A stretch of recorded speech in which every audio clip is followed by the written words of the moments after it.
மயிலாடுதுறை மாவட்டம் கடலோர பகுதிகளில் கடந்த சில நாட்களாக கடல் சீற்றத்துடன் காணப்படுகிறது. குறிப்பாக வங்கக்கடலில் உருவாகியிருந்த இந்த காற்றழுத்த தாழ்வு மண்டலம் காரணமாக மயிலாடுதுறை மாவட்ட கடலோரம் அமைந்துள்ள 26 கிராமங்களிலும் கடல் சீற்றம் அதிகரித்து காணப்படுகிறது. அந்த காட்சிகளை நம்மால் நேற்று முதல் பார்த்து வருகிறோம். இன்று காலை முதல் கடல் சீற்றமானது சுமார் 10 அடி உயரத்துக்கு அந்த அலைகள் எழும்புற காட்சியை நம்மளால் பார்க்க முடிகிறது. குறிப்பாக தற்போது நாம் பார்த்துக் கொண்டிருக்கிற இந்த காட்சி பூம்புகார் துறைமுக பகுதி.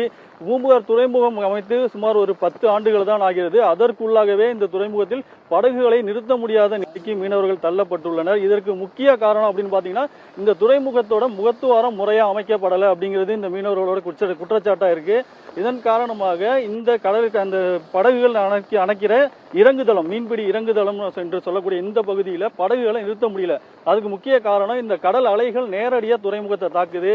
அதனால இந்த மீன் இறங்குதளத்துக்கு உள்ள இருக்கிற காங்கிரீட் பகுதியை எல்லாம் கீழ்பகுதியில் அரிச்சு மணல்கள் எல்லாம் கடலுக்கு சென்றதன் காரணமாக 3 இடங்கள்ல தற்பொழுது இடிந்து உள்வாங்கியுள்ளது.